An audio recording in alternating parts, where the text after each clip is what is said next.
Bonjour à tous, comme promis, nous allons aujourd'hui nous intéresser au front et aux perturbations. Cependant, avant d'entrer davantage dans les détails, revenons quelques instants sur ces éléments que nous avons abordés la dernière fois, à savoir anticyclone, dépression et masse d'air. En effet, ces éléments sont essentiels pour comprendre ce qu'est un front et pour comprendre quelles sont les perturbations occasionnées justement par ces fronts. Ainsi, pour rappel, une zone de haute pression ou anticyclone, c'est une zone où le poids de la colonne d'air augmente, lié notamment à la subsidence de l'air. À l'inverse, une zone de basse pression ou dépression est une zone dans laquelle le poids de la colonne d'air diminue, lié à l'ascendance d'air généralement chaud, ce qui entraîne l'apparition de couvertures nuageuses plus ou moins denses, en fonction bien évidemment de l'importance de cette dépression. Les masses d'air, quant à elles, sont des ensembles stables, créés notamment au niveau des continents, mais aussi au niveau des océans, souvent liés à des anticyclones qui apportent soit de l'air chaud, soit de l'air froid, soit de l'air sec, soit de l'air humide, en fonction de la saison et de la localisation. Or, au niveau des anticyclones et des dépressions, vont se créer des cycles. L'air excédentaire des hautes pressions va se déplacer pour venir combler le manque des basses pressions, générant ainsi des vents, et entraînant avec eux ces masses d'air créées précédemment. Ainsi, les masses d'air vont progressivement se rencontrer, entrer en contact les unes avec les autres, et c'est justement ce qui va déterminer l'apparition de fronts, puisqu'un front, c'est la limite entre deux masses d'air. Trois scénarios se présentent alors, sur lesquels nous allons nous pencher maintenant. Le premier d'entre eux, c'est celui du front chaud. Le front chaud, c'est le remplacement lent, vous le voyez, de l'air froid par de l'air chaud. Ce qui va se passer, c'est qu'une masse d'air chaud va pousser progressivement la masse d'air froid. Cependant, ce remplacement va se faire de manière très lente, 25 km/h approximativement, tout simplement parce que l'air chaud étant plus léger que l'air froid, il va avoir plus de difficultés à faire avancer l'air froid, et même va, pour une part, s'élever, passer par-dessus ce front. Ce qui va donner naissance à toute une série de nuages que vous connaissez puisque nous les avons étudiés ensemble. Les premiers, c'est les cirrus et les stratus, et ce n'est pas une surprise. Si vous vous situez au niveau de ce graphique, dans la partie extrême droite, vous êtes encore dans une masse d'air froid. Par contre, si vous observez le ciel au-dessus de vous, vous verrez déjà apparaître des cirrus et des cirrostratus, annonciateurs justement d'un changement de temps, d'une perturbation d'un front chaud dans les 5 à 6 jours à venir. Et c'est tout à fait logique puisque à cette altitude-là, l'air chaud est déjà monté, c'est déjà déchargé d'une partie de son humidité, ce qui constitue ses premiers nuages. À mesure que le front avance, vous allez ensuite apercevoir des altostratus et des altocumulus, puis, lorsque le front vous aura atteint, lorsque vous allez changer de masse d'air, des stratus et des nimbostratus. Stratus tout simplement parce qu'on est dans des nuages de basse altitude, or le front, vous le voyez, a une pente plutôt douce, et nimbostratus tout simplement parce que cet air chaud va libérer une partie de son humidité, donnant ainsi des bruines ou des petites précipitations, puis des éclaircies plus ou moins durables. Ces fronts chauds sont symbolisés d'une manière que vous connaissez certainement déjà tous, que vous avez déjà tous pu observer sur des cartes météorologiques, à travers cette ligne rouge à demi-disque rouge. Le cas inverse, c'est celui du front froid. Lorsque l'on parle de front froid, on parle de remplacement d'air chaud par de l'air froid. Et ce remplacement, vous le voyez, est beaucoup plus rapide, environ 40 km/h. Pourquoi? Tout simplement parce que l'air froid va pousser l'air chaud et va le soulever. Le remplacement va se faire beaucoup plus rapidement parce que l'air froid étant plus lourd, il a plus de force et plus de capacité à remplacer cette masse d'air. Le front chaud va donc s'élever, le front froid, va amener l'air chaud à s'élever et à former des nuages. C'est ce que l'on associe généralement à une dépression et c'est tout à fait logique puisque l'air chaud va monter en altitude, ce qui va correspondre à une diminution finalement de la pression atmosphérique, du poids de la colonne d'air. Et ça va entraîner la formation de cumulus et de cumulonimbus, les cumulus principalement en tant que nuages de traîne, nous y reviendrons d'ici quelques instants, et les cumulonimbus puisque on est justement dans une variation assez brutale finalement du temps, avec une élévation très rapide de l'air chaud. Là où précédemment on avait un remplacement lent qui entraînait finalement peu de précipitations, des précipitations plutôt régulières puisque le phénomène justement est plutôt lent et régulier. Ici on a quelque chose de brutal qui amène énormément d'air chaud en altitude en très peu de temps. Donc une condensation assez importante qui va amener de fortes précipitations et de grandes rafales de vent.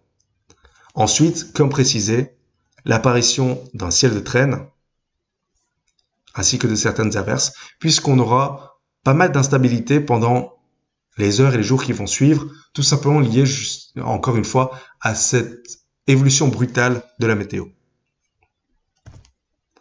Le ciel de traîne, c'est ce que vous pouvez observer notamment sur ces images. Donc vous voyez ces résidus nuageux qui persistent malgré le passage du front, notamment liés à cette perturbation assez importante, assez violente du temps. Dernière possibilité,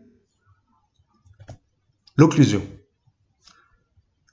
En effet, dans ce cas-là, on a l'accélération d'un front froid qui va rattraper un front chaud. Deux fronts vont ainsi se rencontrer. Trois masses d'air donc impliquées dans ce phénomène. Et dans ce cas-là, la masse d'air chaud, comprise entre les deux masses d'air froid, va être soulevée, emprisonnée. On aura ainsi l'apparition de nuages divers, assez multiples, assez variés, et quelquefois de faibles précipitations, mais quelque chose finalement d'assez restreint. Le symbole, quant à lui, est un peu un mélange des deux précédents. Au demi-disque rouge s'ajoutent les triangles bleus, dans un mélange de couleurs qui apparaît ici comme violet. C'est ce que vous pouvez d'ailleurs observer sur cette image. Vous avez ici deux cas de front occlus ou occlusion, un front occlus froid, un front occlus chaud. La différence n'est pas essentielle. Ce qui est intéressant, c'est simplement de remarquer que les deux masses d'air froid n'ont pas exactement la même température. L'une des deux masses d'air sera plus froide que l'autre. Et donc, en fonction de la localisation de cette masse d'air, le processus ne sera pas exactement le même. Mais en termes de situation, de conclusion, on arrive à des choses qui sont finalement assez similaires malgré tout. Et vous voyez le principe, que ce soit à gauche ou à droite, l'air froid va rattraper l'air chaud qui est lui-même en train de rattraper une autre masse d'air froid. Or, l'air chaud ne peut pas passer sous l'air froid, donc va être soulevé par cette nouvelle masse d'air froide alors qu'il était déjà en train de passer par-dessus l'autre masse d'air froide. Il va se retrouver donc piégé en altitude, ce qui va donner une inversion thermique, bien évidemment, mais aussi quelques précipitations, et c'est logique, puisque en altitude, on aura de l'air chaud, plus chargé en humidité, qui va devoir se séparer d'une partie, justement, de cette humidité. Front occlus, donc, ou occlusion, représenté sur l'image du dessus, vous le voyez, dans cette ligne violette, à demi-cercle et triangle, assez caractéristique, qui témoigne justement de ce rattrapage d'un front froid et d'un front chaud. Ce que vous observez d'ailleurs juste en dessous du front occlus sur la première image, puisque vous le voyez, cette ligne de triangle bleu est en train de rattraper progressivement la ligne de demi-sphère rouge. Résumé tout simplement, vous le voyez ici, lorsque une masse d'air chaud va remplacer une masse d'air froid, on aura l'apparition successive de toutes les couches de nuages possibles, annonciatrices justement de ce changement de masse d'air, qui aboutissent naturellement à des nimbostratus, symbole d'une situation météorologique assez stable, assez calme, qui donnera des précipitations, mais des précipitations régulières, sans excès. Puis, la masse d'air froid remplace la masse d'air chaud, avec la masse d'air chaud va s'élever, poussée par cette masse d'air froid, ce qui va entraîner le développement vertical d'un nuage, d'un cumulonimbus, qui va donner de fortes précipitations, de forts vents, parfois des ouragans. Et derrière, ce ciel de traîne assez caractéristique, notamment constitué de cumulus, qui témoigne justement de ce passage d'un front froid. Représenté différemment, peut-être de manière plus lisible, plus horizontale, vous avez ici ces différents fronts qui se succèdent.